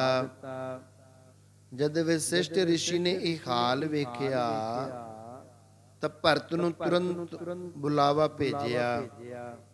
ਜਦ ਭਰਤ ਨੇ ਆ ਕੇ ਖੋਟੀ ਚਾਲ ਆਪਣੀ ਮਾਂ ਦੀ ਸੁਣੀ ਅਤੇ ਵੇਖੀ, ਆਪਣੇ ਦਿਲ ਵਿੱਚ ਅਤਿਅੰਤ ਦੁਖੀ ਹੋਇਆ। ਇਹ ਸੁਣ ਕੇ ਉਹ ਆਪਣੀ ਨਿੱਜੀ ਮਾਂ ਨੂੰ ਬੜੀਆਂ ਲਾਹਨਤਾਂ ਪਾਉਂਦਾ ਹੈ। ਮਰਿਆਦਾ ਅਨੁਸਾਰ ਪਿਤਾ ਜੀ ਦੇ ਸਰੀਰ ਦਾ ਸੰਸਕਾਰ ਕੀਤਾ ਅਤੇ ਰੋਂਦਾ ਹੋਇਆ ਨਗਰ ਛੱਡ ਕੇ ਚਲਿਆ ਗਿਆ, ਜਿੱਥੇ ਕਿਰਪਾਲੂ ਸ਼੍ਰੀ ਰਾਮਚੰਦਰ ਜੀ ਗਏ ਸਨ। ਉੱਥੇ ਪਹੁੰਚ ਗਿਆ। ਦੁਖੀ ਹੋ ਕੇ ਬਣ ਵਿੱਚ ਜਾ ਕੇ ਮਿਲਦਾ ਹੈ। ਬੜੇ ਪ੍ਰੇਮ ਨਾਲ ਚਰਨਾਂ ਤੇ ਨਮਸਕਾਰ ਕਰਕੇ ਬੰਦਨਾ ਕਰਦਾ ਹੈ, ਬੇਨਤੀ ਕਰਦਾ ਹੈ, ਐ ਮੇਰੇ ਮਾਲਕ, ਮੈਂ ਤੇਰੇ ਚਰਨਾਂ 'ਚ ਬੈਠਾ ਤੁਹਾਡੇ ਤੋਂ ਮਾਫੀ ਮੰਗ ਰਿਹਾ ਹਾਂ। ਸਾਥੋਂ ਬੜਾ ਹੀ ਵੱਡਾ ਅਪਰਾਧ ਹੋ ਗਿਆ ਹੈ। ਮੈਂ ਤੁਹਾਨੂੰ ਆਪਣੇ ਨਾਲ ਘਰ ਲੈ ਕੇ ਜਾਣ ਵਾਸਤੇ ਬੇਨਤੀ ਕਰਨ ਵਾਸਤੇ ਪਹੁੰਚਿਆ ਹਾਂ। ਸੱਚ ਦੇ ਸਮੁੰਦਰ ਭਾਵ ਸ਼੍ਰੀ ਰਾਮਚੰਦਰ ਜੀ ਨੇ ਵਿਚਾਰ ਕੀਤੇ ਤੇ ਭਰਤ ਨੂੰ ਬਹੁਤ ਧੀਰਜ ਦਿੱਤਾ। ਉਹਨੂੰ ਆਪਣੀਆਂ ਖੜਾਵਾਂ ਦੇ ਜੋੜੇ ਪਕੜਾ ਕੇ ਕਹਿ ਦਿੱਤਾ ਕਿ ਘਰ ਨੂੰ ਜਾ, ਆ ਮੇਰੀ ਖੜਾਮ ਲੈ ਜਾ। ਮੈਂ ਆਪਣੇ ਪਿਤਾ ਦੇ ਬਚਨਾਂ ਤੋਂ ਡੋਲਾਂਗਾ ਨਹੀਂ। 14 ਸਾਲ ਵਾਸਤੇ ਬਨਵਾਸ ਦਿੱਤਾ ਹੈ, 14 ਸਾਲ ਪੂਰੇ ਕਰਕੇ ਮੁੜਾਂਗਾ। ਫਿਰਦਿਆਂ ਫਿਰਦਿਆਂ ਕਈ ਦਿਨ ਬਤੀਤ ਹੋ ਗਏ। ਫਿਰ ਅਗਸਤ ਮੁਨੀ ਦੇ ਆਸ਼ਰਮ ਵਿੱਚ ਪਹੁੰਚ ਗਏ। ਉੱਥੇ ਕੁਝ ਸਮਾਂ ਠਹਿਰ ਕਰਕੇ ਅੱਗੇ ਚਲੇ ਗਏ, ਜਿੱਥੇ ਰਾਵਣ ਦੀ ਭੈਣ ਦੀ ਬਗੀਚੀ ਸੀ। ਉੱਥੇ ਜਾ ਕੇ ਭੋਜ ਪੱਤਰਾਂ ਦੀ ਕੁਟੀਆ ਬਣਾ ਲਈ। ਰਾਮਚੰਦਰ ਜੀ ਲక్ష్మణ ਸਮੇਤ ਉੱਥੇ ਪਹੁੰਚੇ ਹੋਏ ਹਨ। ਇੱਕ ਦਿਨ ਰਾਵਣ ਦੀ ਭੈਣ ਸਰੂਪਨਖਾ ਉੱਥੇ ਚੱਲ ਕੇ ਆ ਗਈ। ਸੁੰਦਰ ਸਰੂਪ ਨੂੰ ਦੇਖ ਕੇ ਲੋਭਿਤ ਹੋ ਗਈ, ਲੁਭਾਇਮਾਨ ਹੋ ਗਈ। ਕਹਿਣ ਲੱਗੀ, ਮੇਰੇ ਨਾਲ ਪਿਆਰ ਕਰਕੇ ਵਿਆਹ ਕਰੋ, ਨਹੀਂ ਤਾਂ ਮੈਂ ਤੁਹਾਨੂੰ ਜਿੱਤ ਲਵਾਂਗੀ ਤੇ ਜਿੱਤ ਕੇ ਮਾਰ ਦਿਆਂਗੀ। ਇਹ ਸੁਣ ਕੇ ਲక్ష్మణ ਨੇ ਬੜਾ ਗੁੱਸਾ ਕੀਤਾ। ਉਸੇ ਵੇਲੇ ਉਹਨੇ ਆਪਣੇ ਤੀਰ ਦੀ ਨੋਕ ਨਾਲ ਸਰੂਪਨਖਾ ਦਾ ਨੱਕ ਅਤੇ ਕੰਨ ਵੱਢ ਦਿੱਤਾ, ਕੱਟ ਦਿੱਤਾ। ਉਹ ਰਾਵਣ ਦੇ ਪਾਸ ਜਾ ਕੇ ਰੋਂਦੀ ਹੈ ਔਰ ਕਹਿੰਦੀ ਹੈ, ਉਹਨਾਂ ਦੇ ਨਾਲ ਇੱਕ ਸੁੰਦਰ ਇਸਤਰੀ ਵੀ ਹੈ। ਤੇਰੇ ਵਾਸਤੇ ਲਿਆਉਣ ਵਾਸਤੇ ਮੈਂ ਉੱਥੇ ਗਈ ਸੀ, ਪਰ ਉਹਨਾਂ ਦੋਨਾਂ ਜਾਣਿਆਂ ਨੇ ਮੇਰਾ ਨੱਕ ਤੇ ਕੰਨ ਵੱਢ ਦਿੱਤਾ ਹੈ। ਇਹ ਸੁਣ ਕੇ ਰਾਵਣ ਦੇ ਮਨ ਵਿੱਚ ਬਹੁਤ ਗੁੱਸਾ ਆਇਆ। ਮਰੀਚ ਨੂੰ ਸੋਨੇ ਦਾ ਕਿਰਨ ਬਣਾ ਲਿਆ। ਫਿਰ ਤ੍ਰਿਮੁੰਡ ਨਾਂ ਦੇ ਦੈਂਤ ਨੂੰ ਭੇਜਿਆ। ਪਰ ਜਦ ਇਹ ਸੁਣਿਆ ਕਿ ਉਹ ਮਾਰਿਆ ਗਿਆ ਹੈ, ਆਪ ਫਿਰ ਯੋਗੀਆਂ ਵਾਲਾ ਰੂਪ ਬਣਾ ਕੇ ਪਹੁੰਚ ਗਿਆ।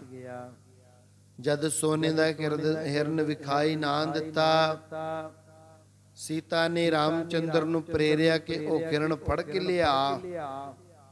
ਜਦ ਰਾਮਚੰਦਰ ਚਲਿਆ ਗਿਆ ਤਾਂ ਉਹਦੇ ਪਿੱਛੇ ਲక్ష్మణ ਵੀ ਚਲਿਆ ਗਿਆ।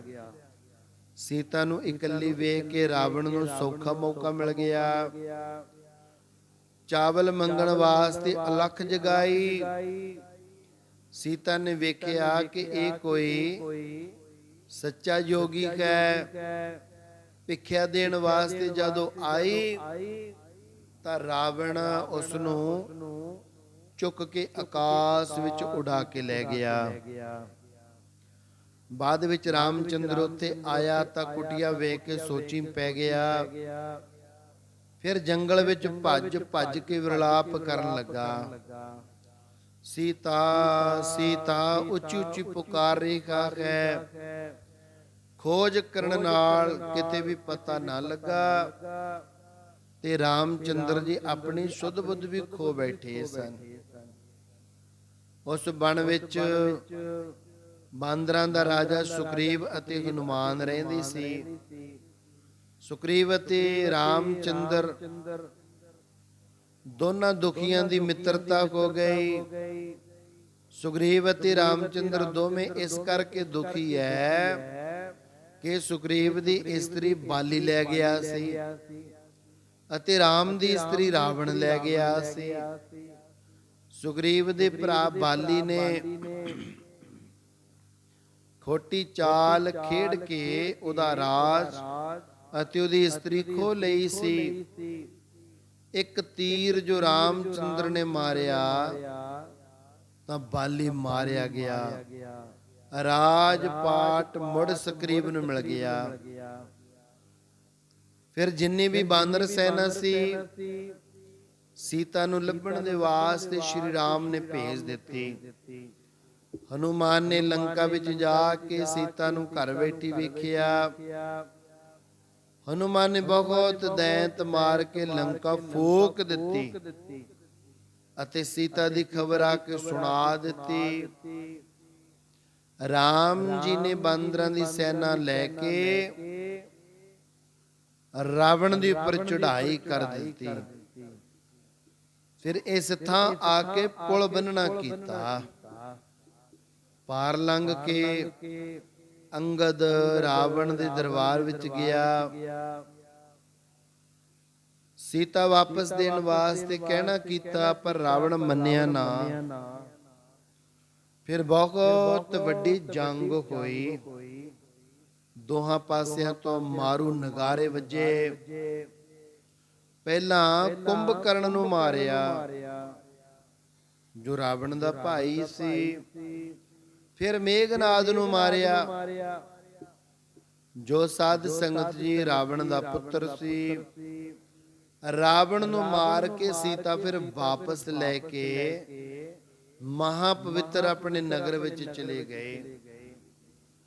ਰਾਜਾ ਸਿੰਘਾਸਨ ਤੇ ਬੈਠ ਕੇ ਰਾਜ ਕਮਾਰੇ ਖਾ ਕੇ 10,000 ਸਾਲ ਰਾਜ ਕੀਤਾ।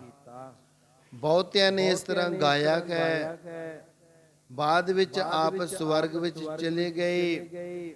ਇਸ ਪ੍ਰਕਾਰ ਇਹ ਮਨੁੱਖ ਦਾ ਕਲਿਆਣ ਕਰਨ ਵਾਲੀ ਕਥਾ ਹੈ। ਕਥਾ ਸੰਪੂਰਨ ਨਹੀਂ ਹੋਈ, ਅੱਧਾ ਪ੍ਰਸੰਗ ਹੋਇਆ ਹੈ। ਬਾਕੀ ਦੀ ਕਥਾ ਸਾਧ ਸੰਗਤ ਸੋਮਵਾਰ ਨੂੰ ਸੁਣਾਈ ਜਾਏਗੀ, ਭਾਵ ਪਰਸੋਂ ਨੂੰ ਸ਼ਾਮ ਦੇ ਸਮੇਂ 6:30 ਵਜੇ ਤੋਂ 7:30 ਵਜੇ ਤੱਕ। ਅੱਜ ਅਸੀਂ ਸਾਡੇ ਬਹੁਤ ਹੀ ਪ੍ਰੇਮ ਵਾਲੇ, ਬਹੁਤ ਹੀ ਪੁਰਾਣੇ ਸੇਵਾਦਾਰ ਸੰਤ ਆਸ਼ਰਮ ਸਾਹਿਬ ਦੇ ਸਾਡੇ ਅਤੀ ਸਤਿਕਾਰਯੋਗ ਸੂਬੇਦਾਰ ਕਰਨੈਲ ਸਿੰਘ ਜੀ, ਭਾਈ ਸਾਹਿਬ ਭਾਈ ਬਲਵੀਰ ਸਿੰਘ ਜੀਆਂ ਦੇ ਗ੍ਰਹਿ ਵਿਖੇ ਪਹੁੰਚੇ ਹਾਂ। ਸੱਚੇ ਪਾਤਸ਼ਾਹ ਜੀ ਨੇ ਪਰੰਪਾਰ ਕਿਰਪਾ ਕੀਤੀ ਹੈ। ਅਤਿਅੰਤ ਖੁਸ਼ੀਆਂ ਦੇ ਰਹੇ ਹਨ। ਅੱਛੇ ਕਾਰਜ ਸਤਿਗੁਰਾਂ ਨੇ ਪ੍ਰਦਾਨ ਕੀਤੇ ਹਨ। ਅੱਜ ਸਾਧ ਸੰਗਤ ਜੀ ਇੱਕ ਰੋਜ਼ਾ ਸਮਾਗਮ ਸਾਡੇ ਬਹੁਤ ਹੀ ਪ੍ਰੇਮ ਵਾਲੇ ਪਰਿਵਾਰ ਦੇ ਗ੍ਰਹਿ ਵਿਖੇ ਹੈ। ਇਸ ਪਰਿਵਾਰ ਦੇ ਨਾਲ ਸਾਡਾ 2014 ਤੋਂ ਲੈ ਕੇ ਸਨੇਹ ਬਣਿਆ ਹੋਇਆ ਹੈ। ਬਣਾਇਆ ਗਿਆ ਧੰਨ ਧੰਨ ਮਾਤਾ ਸਾਹਿਬ ਕੌਰ ਜੀ, ਧੰਨ ਧੰਨ ਸ਼੍ਰੀਮਾਨ ਸੰਤ ਬਾਬਾ ਈਸ਼ਰ ਸਿੰਘ ਮਹਾਰਾਜ ਜੀਆਂ ਨੇ। ਤਿੰਨਾਂ ਦੀ ਪਰੰਪਾਰ ਕਿਰਪਾ ਪਰਿਵਾਰ ਤੇ ਹੁੰਦੀ ਹੈ। ਪਰਿਵਾਰ ਫਿਰ ਆਪਣਾ ਮਾਣ ਸਤਿਕਾਰ ਕਰਦਾ ਹੈ। ਜਦੋਂ ਤੋਂ ਆਪਾਂ ਆਪਣੇ ਪੁਰਾਣੇ ਮਕਾਨ ਵਿੱਚ ਰਹਿੰਦੇ ਸਾਂ, ਉਦੋਂ ਤੋਂ ਲੈ ਕਰਕੇ ਇਹਨਾਂ ਨੇ ਸਭ ਕੁਝ ਡਿਵੈਲਪਮੈਂਟ ਜਿਤਨੀ ਹੋ ਰਹੀ ਹੈ ਆਪਣੇ ਅੱਖੀਂ ਵੇਖੀ ਹੈ। ਸਾਧ ਸੰਗਤਾਂ ਲਾਕਡਾਊਨ ਤੋਂ ਪਹਿਲਾਂ ਆਪਾਂ ਨੇ 7 ਪਿੰਡਾਂ ਦੇ ਵਿੱਚ ਨਗਰ ਕੀਰਤਨ ਕੀਤਾ ਸੀ। ਉਦੋਂ ਵੀ ਸਾਡੇ ਸਤਿਕਾਰਯੋਗ ਸੂਬੇਦਾਰ ਭਾਈ ਸਾਹਿਬ ਭਾਈ ਕਰਨੈਲ ਸਿੰਘ ਜੀਆਂ ਨੇ ਸਾਡਾ ਮੋਢੇ ਨਾਲ ਮੋਢਾ ਲਾ ਕੇ ਸਾਥ ਨਿਭਾਇਆ। ਇਹ ਧਨੋ ਨਗਰ ਹੈ ਔਰ ਨਾਲ ਦੇ ਨਗਰ ਹੈ ਚੱਕ, ਜਿੱਥੇ ਸਾਡੇ ਦੂਸਰੇ ਪ੍ਰੇਮ ਵਾਲੇ ਰਹਿੰਦੇ ਹਨ। ਭਾਈ ਹਰਜੀਤ ਸਿੰਘ, ਜਿਨ੍ਹਾਂ ਦਾ ਬੇਟਾ ਹੁਣੇ ਹੁਣ ਕੈਨੇਡਾ ਗਿਆ ਹੈ। ਸੱਚੇ ਪਾਤਸ਼ਾਹ ਜੀ ਨੇ ਕਿਰਪਾ ਕੀਤੀ, ਸੰਗਤਾਂ ਬੜੀਆਂ ਆਈਆਂ, ਬੜੀਆਂ ਸੰਗਤਾਂ ਦੇਸ਼ਾਂ ਵਿਦੇਸ਼ਾਂ ਵਿੱਚ ਪਹੁੰਚ ਗਈਆਂ, ਬੜਿਆਂ ਦੇ ਬੜੇ ਬੜੇ ਕਾਰਜ ਵੀ ਹੋਏ। ਬਹੁਤ ਸਾਰੀਆਂ ਸੰਗਤਾਂ ਹੁਣ ਤੱਕ ਵੀ ਜੁੜੀਆਂ ਹੋਈਆਂ ਹਨ। ਬਹੁਤ ਸਾਰੀਆਂ ਸੰਗਤਾਂ ਤੇ ਕਲਯੁਗ ਨੇ ਐਸਾ ਬੁਰਾ ਪ੍ਰਭਾਵ ਪਾਇਆ ਕਿ ਉਹਨਾਂ ਨੇ ਸਾਧ ਸੰਗਤ ਜੀ ਇਸ ਮਾਰਗ ਨੂੰ ਛੋੜ ਕਰਕੇ ਕੋਈ ਹੋਰ ਮਾਰਗ ਅਪਣਾਉਣਾ ਕੀਤਾ। ਪਰ ਅੱਜ ਸਾਨੂੰ ਸਤਿਗੁਰਾਂ ਦਾ ਧੰਨਵਾਦ ਕਰਦੇ ਹਾਂ। ਅਤਿਅੰਤ ਵੱਡੀ ਖੁਸ਼ੀ ਹੋ ਰਹੀ ਹੈ ਕਿ हे ਮਹਾਰਾਜ, ਇਸ ਪਰਿਵਾਰ ਵਰਗਾ ਸਨੇਹ, ਸਤਿਕਾਰ, ਪ੍ਰੇਮ ਤੁਸੀਂ ਆਪਣੀਆਂ ਸਾਰੀਆਂ ਸੰਗਤਾਂ ਨੂੰ ਬਖਸ਼ੋ, ਜੋ ਅਸੀਂ ਕਹਿ ਸਕੀਏ ਕਿ ਇਹ ਪਰਿਵਾਰ ਸਾਡੇ ਨਾਲ 10 ਸਾਲਾਂ ਤੋਂ ਜੁੜਿਆ ਹੋਇਆ ਹੈ, ਕੋਈ 15 ਸਾਲਾਂ ਤੋਂ ਜੁੜਿਆ ਹੋਇਆ ਹੈ, ਕੋਈ 5 ਸਾਲਾਂ ਤੋਂ ਜੁੜਿਆ ਹੋਇਆ ਹੈ। ਬਹੁਤ ਆਉਂਦੇ ਹਨ ਸਾਧ ਸੰਗਤ, ਜਥੇਦਾਰੀਆਂ ਭਾਲਦੇ ਹਨ, ਸਟੇਜਾਂ ਦੇ ਉੱਤੇ ਸਤਿਕਾਰ ਭਾਲਦੇ ਹਨ ਕਿ ਸਾਨੂੰ ਸਰੋਪਾ ਦਿੱਤਾ ਜਾਏ, ਸਾਡਾ ਨਾਮ ਬੋਲਿਆ ਜਾਏ। ਪਰ ਇਸ ਪਰਿਵਾਰ ਨੇ ਅੱਜ ਤੱਕ ਐਸੀ ਮਨੋਕਾਮਨਾ ਨਹੀਂ ਰੱਖੀ ਕਿ ਸਾਨੂੰ ਜੀ ਸਤਿਕਾਰ ਅਲੱਗ ਤੋਂ ਸਪੈਸ਼ਲ। ਉਦੋਂ ਤੋਂ ਮੇਰੇ ਮਿੱਤਰ ਪਿਆਰੇ ਹਨ, ਜਦੋਂ ਮੈਂ ਗੁਰਬਾਣੀ ਪੜ੍ਹਾ ਕੇ ਮਲੇਸ਼ੀਆ ਤੋਂ ਆਇਆ ਸੀ ਤੇ ਪੈਂਟ ਸ਼ਰਟ ਪਾਉਂਦਾ ਹੁੰਦਾ ਸੀ। ਸਾਧ ਸੰਗਤ ਉਦੋਂ ਤੋਂ ਲੈ ਕੇ ਅੱਜ ਤੱਕ ਜਿਵੇਂ ਦੀ ਵੀ ਡਿਵੈਲਪਮੈਂਟ ਹੋਈ, ਸੰਗਤ ਵਿੱਚ ਵਾਧਾ ਹੋਇਆ, ਕਦੇ ਜਾ ਕੇ ਇਹ ਮਾਣ ਨਹੀਂ ਕੀਤਾ। ਜਿਵੇਂ ਹੁਣ ਤਾਂ ਸੰਗਤ ਟੋਕਨ ਲੈ ਕੇ ਮਿਲਦੀ ਹੈ, ਅੱਜ ਤੱਕ ਕਦੇ ਇਹ ਨਹੀਂ ਕਿਹਾ ਕਿ ਅਸੀਂ ਪੁਰਾਣੇ ਸੇਵਾਦਾਰ ਹਾਂ ਬਾਬਾ ਜੀਆਂ ਦੇ, ਸਾਨੂੰ ਪਹਿਲਾਂ ਮਿਲਾ ਦਿਓ। 2-2 3-3 ਘੰਟੇ ਵੀ ਸੰਗਤ ਦੇ ਵਿੱਚ ਬੈਠ ਕੇ ਵੇਟ ਕੀਤੀ ਹੈ। ਐਸੀ ਸੰਗਤ ਤੇ ਕਿਉਂ ਨਾ ਮਾਣ ਹੋਵੇ। ਔਰ ਜਿਹੜੇ ਸਾਡੇ ਹੁਣ ਨਵੇਂ ਪ੍ਰੇਮੀ ਹਨ, ਨਵੇਂ ਪ੍ਰੇਮ ਕਰਨ ਵਾਲੇ ਸੰਗਤਾਂ, ਸਾਧ ਸੰਗਤ ਜੀ, ਅਸੀਂ ਹਜੇ ਦਰਬਾਰ ਸਾਹਿਬ ਦੇ ਵਿੱਚ ਉਤਰੇ ਨਹੀਂ ਹੁੰਦੇ ਸਮਾਪਤੀ ਕਰਕੇ। ਜਿਹੜੇ ਨਵੇਂ ਪ੍ਰੇਮੀ ਨੇ, ਜਥੇਦਾਰੀਆਂ ਚਾਹਣ ਵਾਲੇ, ਉਹ ਸਾਡੇ ਕਮਰੇ ਦੇ ਵਿੱਚ ਆ ਕੇ ਪਹਿਲਾਂ ਹੀ ਬੈਠ ਜਾਂਦੇ ਨੇ। ਕੋਈ ਸਾਧ ਸੰਗਤ ਚਰਨ ਘੁੱਟਣ ਦੀ ਸੇਵਾ, ਕੋਈ ਸਾਹਮਣੇ ਆ ਕੇ ਬੈਠਣ ਦੀ, ਕੋਈ ਹੱਥ ਜੋੜ ਕੇ ਬੇਨਤੀ ਕਰਨ ਦੀ ਸੇਵਾ ਕਰਦੇ ਐ, ਕੋਈ ਭੋਜਨ ਛਕਾਉਣ ਦੇ ਬਹਾਨੇ ਵੀ ਸਾਡਾ ਨੰਬਰ ਪਹਿਲਾਂ ਲੱਗ ਜਾਵੇ। ਸਾਧੂ ਤਾਂ ਸਾਰਾ ਕੁਝ ਹੀ ਜਾਣਦੇ ਹੁੰਦੇ ਐ, ਉਹਨਾਂ ਨੂੰ ਲੱਗਦਾ ਕਿ ਸਾਡਾ ਦਿਮਾਗ ਬੜਾ ਤੇਜ਼ ਹੈ। ਆਹ ਸੇਵਾ ਕਰਕੇ ਅਸੀਂ ਬਾਬਾ ਜੀ ਦੇ ਅੱਗੇ ਆ ਜਾਵਾਂਗੇ। ਸਾਧ ਸੰਗਤ ਜੀ, ਦਿਖਾਵੇ ਤੇ ਨਾ ਸਾਧੂ ਰੀਝਦਾ ਹੁੰਦਾ ਹੈ, ਨਾ ਗੁਰੂ ਰੀਝਦਾ ਹੁੰਦਾ ਹੈ। ਗੁਰੂ ਦੇ ਕੋਲੇ ਤਾਂ 7 ਵਚਨ ਹੋਣਾ ਚਾਹੀਦਾ ਹੈ, ਆਗਿਆ ਮੰਨਣੀ ਚਾਹੀਦੀ ਹੈ। ਆਗਿਆ ਸਾਹਮਣੇ ਹੀ ਸਾਖੇ ਵਸੇਵਾ, ਆਪ ਗਵਾਏ ਸੇਵਾ ਕਰੇ ਤਾਂ ਕਿਛ ਪਾਏ ਮਾਣ। ਨਾਨਕ ਜਿਸ ਨੂੰ ਲੱਗਾ ਤਿਸ ਮਿਲੈ, ਲੱਗਾ ਸੋ ਪਰਵਾਣ। ਕਈ ਤਰ੍ਹਾਂ ਦੇ ਸ਼ੰਕੇ ਪੈਦਾ ਹੁੰਦੇ ਐ। ਜਦੋਂ ਤੋਂ ਸੰਗਤ ਦੇ ਵਿੱਚ ਵਿਚਰੇ 2014 ਤੋਂ ਸਾਧ ਸੰਗਤ ਜੀ, ਉਦੋਂ ਭੇਟਾ ਵੀ ਬਿਲਕੁਲ ਵਾਜਬ ਹੁੰਦੀ ਸੀ, 2000-3000 ਰੁਪਈਆ। ਉਦੋਂ ਤੋਂ ਲੈ ਕੇ ਸੰਗਤ ਦਾ ਭਲਾ ਕਰਦੇ ਜਦੋਂ ਮੋਟਰਸਾਈਕਲ ਤੇ ਜਾਂਦੇ ਹੁੰਦੇ ਸਾਂ। ਸਾਧ ਸੰਗਤ ਜੀ, ਅੱਜ ਇਸ ਤਰ੍ਹਾਂ 2-2 ਗੱਡੀਆਂ, ਇਹ ਮਹਿਮਾਨ ਦੀ ਗੱਲ ਨਹੀਂ, ਪ੍ਰਚਾਰ ਦੀ ਗੱਲ ਹੈ ਵੀ ਜਾਣਾ। ਉਹਨਾਂ ਸੰਗਤਾਂ ਨੂੰ ਪਤਾ ਹੈ ਕਿ ਜੇ ਰੇਟ ਵੱਧ ਗਿਆ, ਪੈਸਾ ਬਹੁਤਾ, ਤਾਂ ਮਹਿੰਗਾਈ ਵੀ ਨਾਲ ਹੈ 10 ਸਾਲਾਂ ਦੀ। ਔਰ ਸਾਧ ਸੰਗਤ ਲੋਕਡਾਊਨ ਵਗੈਰਾ, ਨੋਟਬੰਦੀ ਵਗੈਰਾ, ਕਿੰਨਾ ਕੁਝ ਹੋਇਆ ਇਹਨਾਂ ਸਾਲਾਂ ਦੇ ਵਿੱਚ। ਪਰ ਜਿਹੜੇ ਇਹੋ ਜਿਹੇ ਸੱਜਣ ਮਿੱਤਰ ਪਿਆਰੇ ਨੇ, ਇਹਨਾਂ ਨੇ ਕਦੇ ਰੇਟ ਦੀ ਗੱਲ ਨਹੀਂ ਕੀਤੀ ਹੈ। ਰੇਟ ਤਾਂ ਸੌਦਾ ਵੇਚਣ ਵਾਲੇ ਤੇ ਖਰੀਦਣ ਵਾਲੇ ਕਰਦੇ ਹੁੰਦੇ ਐ। ਜਿੱਥੇ ਪਿਆਰ ਹੋਵੇ ਸਾਧ ਸੰਗਤ ਜੀ, ਸਤਿਕਾਰ ਹੋਵੇ, ਉੱਥੇ ਵਪਾਰ ਨਹੀਂ ਹੁੰਦਾ। ਜਿੱਥੇ ਵਪਾਰ ਸ਼ੁਰੂ ਹੋ ਜਾਵੇ, ਅਗਲਾ ਪੈਸੇ ਦੀ ਗੱਲ ਮੂਹਰੇ ਰੱਖੇ, ਉੱਥੇ ਸਾਧ ਸੰਗਤ ਸਤਿਕਾਰ ਨਹੀਂ ਹੁੰਦਾ। ਉੱਥੇ ਹੁੰਦਾ ਵੀ ਅਸੀਂ ਤਾਂ ਬਾਬਿਆਂ ਨੂੰ ਪੈਸੇ ਦਿੱਤੇ ਤਾਂ ਬੁਲਾਏ, ਕੰਮ ਕਰੋ। ਜਿੱਥੇ ਸਾਧ ਸੰਗਤ ਹੁੰਦਾ ਵੀ ਗੁਰੂਆਂ ਨੇ ਦਿੱਤੀਆਂ ਨੇ ਦਾਤਾਂ, ਸਤਿਗੁਰਾਂ ਨੇ ਬਖਸ਼ਿਸ਼ਾਂ ਕੀਤੀਆਂ ਤੇ ਅਸੀਂ ਵਰਤਾ ਦੇਣੀਆਂ ਨੇ, ਉੱਥੇ ਫਿਰ ਕਈ ਕੋਟਕ ਜਗ ਫਲਾ ਸੁਣ ਗਾਵਣ ਹਾਰੇ ਰਾਮ। ਉੱਥੇ ਤਾਂ ਜੋ ਤੁਸੀਂ ਦਾਨ ਪੁੰਨ ਕਰਦੇ ਹੋ ਨਾ, ਇਹਨੇ ਤਾਂ ਵਧਣੇ ਵਧਣੇ ਕਰੋੜਾਂ ਗੁਣਾ। ਜਿਹੜੇ ਤੁਸੀਂ ਸਾਧੂਆਂ ਦੇ ਬਚਨ ਸੁਣ ਲੈਂਦੇ ਹੋ ਨਾ, ਇੱਕ ਇੱਕ ਕਦਮ ਜਾ ਕੇ, ਇੱਕ ਇੱਕ ਕਦਮ ਚੱਲਣ ਦੇ ਨਾਲ ਵੀ ਤੁਹਾਨੂੰ ਕਰੋੜਾਂ ਯੱਗਾਂ ਦਾ ਫਲ ਮਿਲ ਜਾਂਦਾ ਹੈ। ਤੋ ਇੱਥੇ ਜਾ ਕੇ ਫਿਰ ਸਾਧ ਸੰਗਤ ਲਿਖਤੀ ਪੜਤੀ ਮੁੱਕ ਜਾਂਦੀ ਹੈ, ਹਿਸਾਬ ਕਿਤਾਬ ਮੁੱਕ ਜਾਂਦਾ ਹੈ। ਇੱਕ ਦਿਨ ਬੁੱਲੇ ਸ਼ਾਹ ਮਾਲਾ ਬੜੀ ਫੇਰਦਾ ਹੁੰਦਾ ਸੀ, ਬੜੀ ਮਾਲਾ ਫੇਰਨੀ, ਰੱਬ ਦਾ ਮਿਲਾਪ ਹੀ ਨਾ ਹੋਇਆ। ਅੱਜ ਦੁੱਧ ਲੈਣ ਵਾਸਤੇ ਡੋਲੂ ਹੱਥ ਵਿੱਚ ਪਕੜਿਆ ਹੋਇਆ ਹੈ, ਲਾਈਨ ਵਿੱਚ ਲੱਗਿਆ ਹੈ, ਦੇਖਦਾ ਹੈ ਕਿ ਬੜੀ ਲੰਮੀ ਲਾਈਨ ਹੈ, ਮਾਲਾ ਵੀ ਫੇਰੀ ਜਾਂਦਾ ਹੈ। ਅੱਜ ਦੀਆਂ 10 ਮਾਲਾ ਹੋ ਗਈਆਂ, 10 ਰਹਿ ਗਈਆਂ, ਪਤਾ ਨਹੀਂ ਕਦੋਂ ਮੈਨੂੰ ਵਾਰੀ ਆਵੇਗੀ, ਦੁੱਧ ਪਾ ਕੇ ਤੋਰੇਗਾ, ਮੈਂ ਜਾ ਕੇ 10 ਮਾਲਾ ਕਰਨੀਆਂ ਨੇ, ਰੱਬ ਦਾ ਮਿਲਾਪ ਚਾਹੁੰਨਾ। ਦੇਖਦਿਆਂ ਹੀ ਦੇਖਦਿਆਂ ਇੱਕ ਮਿੱਤਰ ਆਇਆ, ਸਾਧ ਸੰਗਤ ਦੀ ਦੋਜੀ ਨੂੰ ਪੁੱਛਿਆ ਵੀ ਨਹੀਂ ਹੈਗਾ, ਉਹਦਾ 1 ਕਿਲੋ ਵਾਲਾ ਲੀਟਰ ਚੁੱਕਿਆ, 2-3 ਭਰ ਕੇ ਆਪ ਦੇ ਡੋਲੂ ਵਿੱਚ ਪਾ ਲਏ, ਪੈਸੇ ਵੀ ਨਹੀਂ ਦਿੱਤੇ। ਸਾਧ ਸੰਗਤ ਡੋਲੂ ਤੇ ਢੱਕਣ ਲਗਾਇਆ, 1 ਕਿਲੋ ਵਾਲਾ ਪਲਾ ਸੀ ਜੋ ਲੀਟਰ ਸੀ ਰੱਖ ਦਿੱਤਾ ਤੇ ਚਲਿਆ ਗਿਆ। ਹੁਣ ਜਦੋਂ ਇਹ ਲਾਈਨ ਤੋੜ ਕੇ ਅੱਗੇ ਜਾਂਦੇ, ਇਹਨੂੰ ਸਾਰੇ ਕਹਿੰਦੇ ਲਾਈਨ ਚ ਅੱਗੇ ਕਿੱਧਰ ਭੱਜਿਆ ਨਾ। ਸਾਧ ਸੰਗਤ ਜਦੋਂ ਇਹਦੀ ਵਾਰੀ ਆਈ, ਦੋਜੀ ਦੁੱਧ ਪਾਉਣ ਲੱਗਿਆ, ਡੋਲੂ ਤੇ ਹੱਥ ਰੱਖ ਲਿਆ, ਕਹਿੰਦਾ ਪਹਿਲਾਂ ਮੇਰਾ ਸ਼ੰਕਾ ਨਿਵਰਤ ਕਰ, ਫਿਰ ਮੈਂ ਤੇਰੇ ਨਾਲ ਗੱਲ ਕਰਾਂਗਾ ਦੁੱਧ ਪਵਾਉਣ ਦੀ ਡੋਲੂ ਦੇ ਵਿੱਚ। ਦੋਜੀ ਪੁੱਛਣ ਲੱਗਾ, ਦੱਸ ਬਾਬਾ ਕੀ ਗੱਲ ਹੈ? ਕਹਿੰਦਾ ਮੈਨੂੰ ਘੰਟਾ ਹੋ ਗਿਆ ਲਾਈਨ ਵਿੱਚ ਲੱਗੇ ਨੂੰ, ਉਹ ਇੱਕ ਬੰਦਾ ਆਇਆ, ਆ ਤੇਰਾ ਕਿਲੋ ਵਾਲਾ ਪਲਾ ਚੱਕਿਆ, ਲੀਟਰ ਦੁੱਧ ਤੇਰੇ ਢੋਲ ਵਿੱਚੋਂ ਕੱਢਿਆ ਤੇ ਆਪਣੇ ਡੋਲੂ ਵਿੱਚ 2-3 ਭਰ ਕੇ ਪਾ ਲੈ ਚਲਿਆ ਗਿਆ, ਨਾ ਤੈਨੂੰ ਪੈਸੇ ਦਿੱਤੇ, ਨਾ ਤੈਨੂੰ ਪੁੱਛਿਆ, ਕਿਰਪਾ ਕਰਕੇ ਦੱਸ ਕੌਣ ਸੀ ਇਹ? ਲਾਈਨ ਤੋੜ ਕੇ ਪਹਿਲਾਂ ਹੀ ਆ ਕੇ ਲੈ ਗਿਆ, ਪੈਸੇ ਵੀ ਨਹੀਂ ਪੁੱਛੇ, ਤੂੰ ਗੱਲ ਵੀ ਨਹੀਂ ਕੀਤੀ, ਕੋਈ ਕੌਣ ਹੈ ਉਹ?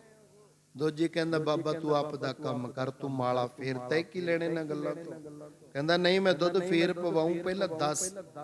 ਉਹ ਕਹਿੰਦਾ ਬਾਬਾ ਤੁਸੀਂ ਉਹ ਮੈਨੂੰ ਪੈਸੇ ਦੇ ਕੇ ਦੁੱਧ ਲੈਣ ਵਾਲੇ, ਕੱਲ ਨੂੰ ਉਦੋਂ ਮੂੰਹ ਦਿਖਾਉਣਾ ਜਦੋਂ ਦੁੱਧ ਲੈਣ ਵਾਸਤੇ ਆਉਣਾ, ਦਿਨੇ ਤਾਂ ਨਹੀਂ ਆਉਂਦੇ ਕਿ ਆਉਨੇ ਹੋ ਮੇਰੇ ਪਾਸ?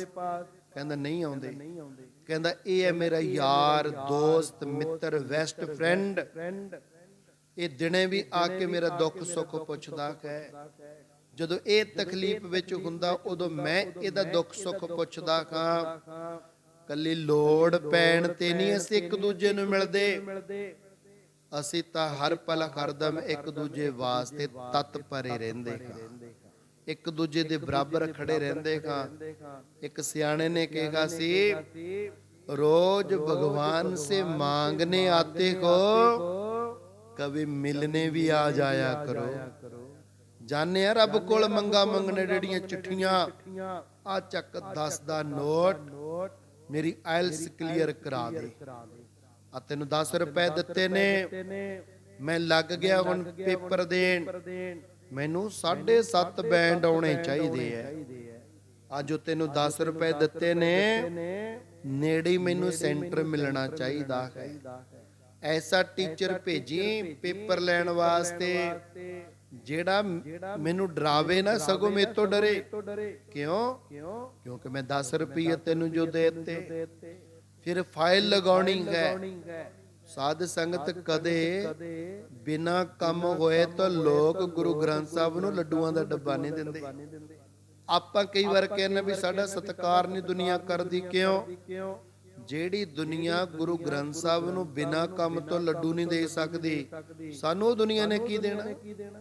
ਇਸ ਕਰਕੇ ਦੁਨੀਆ ਤੇ ਬਹੁਤੀ ਆਸ ਨਾ ਰੱਖਿਆ ਕਰੀਏ, ਗੁਰਾਂ ਤੇ ਸਾਧੂਆਂ ਤੇ ਭਰੋਸਾ ਰੱਖਿਆ ਕਰੀਏ। ਜਦੋਂ ਨਮਸਕਾਰ ਕਰਦੇ ਹੋ, ਜਦੀ ਕਹਿੰਦੇ ਰੱਬ ਤੈਨੂੰ ਵਾਧਾ ਬਖਸ਼ੇ, ਚੜ੍ਹਦੀ ਕਲਾ ਬਖਸ਼ੇ, ਤਰੱਕੀਆਂ ਬਖਸ਼ੇ, ਦੇ ਅਰੋਗਤਾ ਬਖਸ਼ੇ। ਐਸੇ ਗੁਰੂਆਂ, ਐਸੇ ਸਾਧੂਆਂ ਨਾਲ ਜੁੜ ਕੇ ਰਹੀਏ। ਸੋ ਅਸੀਂ ਕਹਿ ਰਹੇ ਸਾਂ, ਐਸਾ ਪਰਿਵਾਰ ਹੈ ਜਿਨ੍ਹਾਂ ਨੂੰ 10 ਸਾਲਾਂ ਤੋਂ ਲੈ ਕਰਕੇ 9 ਕਹਿ ਲਓ 8 ਕਹਿ ਲਓ 10 ਸਾਲਾਂ ਤੋਂ ਲੈ ਕਰਕੇ ਅਤਿਅੰਤ ਵੱਡੀ ਸ਼ਰਧਾ ਹੈ, ਅਤਿਅੰਤ ਵੱਡਾ ਭਰੋਸਾ ਤੇ ਵਿਸ਼ਵਾਸ ਹੈ। हे ਗੁਰੂ ਗ੍ਰੰਥ ਸਾਹਿਬ ਮਹਾਰਾਜ, हे ਸੰਤ ਮਹਾਰਾਜ, हे ਧੰਨ ਮਾਤਾ ਸਾਹਿਬ ਕੌਰ ਜੀ, ਐਸੀ ਸ਼ਰਧਾ ਐਸਾ ਵਿਸ਼ਵਾਸ ਉਹਨਾਂ ਸੰਗਤਾਂ ਨੂੰ ਵੀ ਬਖਸ਼ੋ ਜਿਹੜੇ ਇੱਕ ਵਾਰੀ ਮਿਲ ਕੇ ਕਹਿੰਦੇ ਨੇ ਕੰਮ ਤਾਂ ਹੋਇਆ ਨਹੀਂ, ਹੁਣ ਨਹੀਂ ਜਾਣਾ, ਬਾਬਾ ਬਦਲੋ। ਉਹਨਾਂ ਸੰਗਤਾਂ ਨੂੰ ਵੀ ਸਮਤ ਬਖਸ਼ੋ ਕਿ ਜੁੜਨ, ਕਿਉਂਕਿ ਅਸੀਂ ਗੁਰੂ ਗ੍ਰੰਥ ਸਾਹਿਬ ਦੀ ਬਾਣੀ ਦਾ ਸ਼ਬਦ ਦਿੰਦੇ ਆ ਵੀ ਇਹਦਾ ਜਾਪ ਕਰ, ਭਜਨ ਕਰ। ਉਹਨਾਂ ਲੋਕਾਂ ਨੂੰ ਮਾੜੀ ਮੋਟੀ ਮਨ ਵਿੱਚ ਇੱਛਾ ਪੈਦਾ ਹੋਵੇ ਵੀ ਅਸੀਂ ਸ਼ਬਦ ਦਾ ਅਭਿਆਸ ਕਰਨਾ ਹੈ ਤੇ ਆਪਣਾ ਵਿਗੜਿਆ ਕੰਮ ਸਵਾਰਨਾ ਹੈ। ਤੋ ਸਾਧ ਸੰਗਤ, ਲੰਕਾ ਦਾ ਇਤਿਹਾਸ ਅਜੇ ਮੁੱਕਿਆ ਨਹੀਂ। ਇਹ ਸਾਰੀ ਕਥਾ ਸੰਤ ਆਸ਼ਰਮ ਮਲੇਸ਼ੀਆ ਟੀਵੀ YouTube ਤੇ ਲਾਈਵ ਹੈ। ਆਪ ਜੀ ਨੇ ਖੁਦ ਸਰਵਣ ਕਰਨੀ ਹੈ। ਕਥਾ ਸੁਣਨ ਦੀ ਸ਼ੌਕੀਨ ਸੰਗਤਾਂ ਨੂੰ ਇਹ ਭੇਜ ਵੀ ਦੇਣੀ ਹੈ। ਸਾਰੀ ਦੀ ਸਾਰੀ ਕਥਾ ਪੂਰੀ ਸੁਣਨੀ ਹੁੰਦੀ ਹੈ, ਅੱਧ ਵਿਚਕਾਰ ਛੋੜਨੀ ਨਹੀਂ ਹੁੰਦੀ, ਕਿਉਂਕਿ ਕਥਾ ਸੁਣਤ ਮਲ ਸਗਲੀ ਖੋਵੈ। ਸਾਰੀ ਕਥਾ ਸੁਣਾਂਗੇ ਮਨ ਦੀ ਸਾਰੀ ਮੈਲ ਉਤਰ ਜਾਏਗੀ। ਇਸ ਕਰਕੇ ਸਾਧ ਸੰਗਤ ਇੱਥੇ ਹਜੇ ਅਸੀਂ ਅੱਧਾ ਪ੍ਰਸੰਗ ਸੁਣਾਇਆ। ਅੱਧਾ ਪ੍ਰਸੰਗ ਜਿਹੜਾ ਰਹਿੰਦਾ ਲੰਕਾ ਦਾ, ਇਹਦੀ ਵਿਚਾਰ ਆਪਾਂ ਨੇ ਕਰਨੀ ਹੈ ਸੋਮਵਾਰ ਸ਼ਾਮ ਨੂੰ 6:30 ਵਜੇ ਤੋਂ ਲੈ ਕੇ 7:30 ਵਜੇ ਤੱਕ। ਉਦੋਂ ਜਥਾ ਮਾਨਸਾ ਬੁਢਲਾਡਾ ਦੀ ਧਰਤੀ ਤੇ ਧਰਮ ਪ੍ਰਚਾਰ ਵਾਸਤੇ ਗਿਆ ਹੋਏਗਾ। ਮਰਦਾਨੇ ਨੇ ਸੰਖੇਪ ਵਿੱਚ ਬਿਆਨ ਕਰ ਦਿੱਤੀ ਇਹ ਕਥਾ। ਜਿਹੜੇ ਜਿਹੜੇ ਇਹ ਕਥਾ ਸੁਣਦੇ ਹਨ ਉਹਨਾਂ ਦੇ ਵਿਸ਼ਾਲ ਪਾਪਾਂ ਦਾ ਨਾਸ਼ ਹੁੰਦਾ ਹੈ, ਮੁਕਤ ਅਵਸਥਾ ਨੂੰ ਹਿਰਦਾ ਸਥਾਨ ਵਿੱਚ ਵਸਾਉਂਦੇ ਹਨ, ਮੁਕਤੀ ਰੂਪੀ ਕਾਰਜ ਸਵਾਰ ਲੈਂਦੇ ਹਨ। ਹੁਣ ਚੱਲ ਕੇ ਅੱਗੇ ਜਿਵੇਂ ਦੀ ਕਥਾ ਸੱਚੇ ਪਾਤਸ਼ਾਹ ਸ੍ਰੀ ਗੁਰੂ ਅੰਗਦ ਦੇਵ ਜੀ ਨੂੰ ਭਾਈ ਬਾਲਾ ਜੀ ਸੁਣਾਉਣਗੇ। ਇਹ ਲੰਕਾ ਸੋਨੇ ਦੀ ਕਿਵੇਂ ਬਣੀ, ਇੱਕ ਰਾਵਣ ਦਾ ਮਹਿਲ ਸੋਨੇ ਦਾ ਕਿਵੇਂ ਬਣਿਆ, ਇਹਦੀ ਵਿਚਾਰ ਆਪਾਂ ਸੋਮਵਾਰ ਨੂੰ ਕਰਾਂਗੇ। ਬੋਲਦਿਆਂ ਵਿਚਾਰਾਂ ਕਰਦਿਆਂ ਅਨੇਕਾਂ ਹੋਈਆਂ ਗਲਤੀਆਂ ਮਾਫ ਕਰਨੀਆਂ ਜੀ। ਸੋ ਸਾਧ ਸੰਗਤ ਦੀ ਅਰਦਾਸ ਬੇਨਤੀ ਅਤੇ ਇੱਛਾ ਗੁਰੂ ਮਹਾਰਾਜ ਪੂਰੀ ਕਰਨ। ਇੱਥੇ ਅਸੀਂ ਆਪਣੀ ਬਾਣੀ ਨੂੰ ਵਿਰਾਮ ਦਿੰਦੇ ਹਾਂ। ਦੇਵ ਅਸੀਸ, ਬੁਲਾਓ ਫਤਿਹ ਸਾਹਿਬ ਆਖੋ ਜੀ। ਵਾਹਿਗੁਰੂ ਜੀ।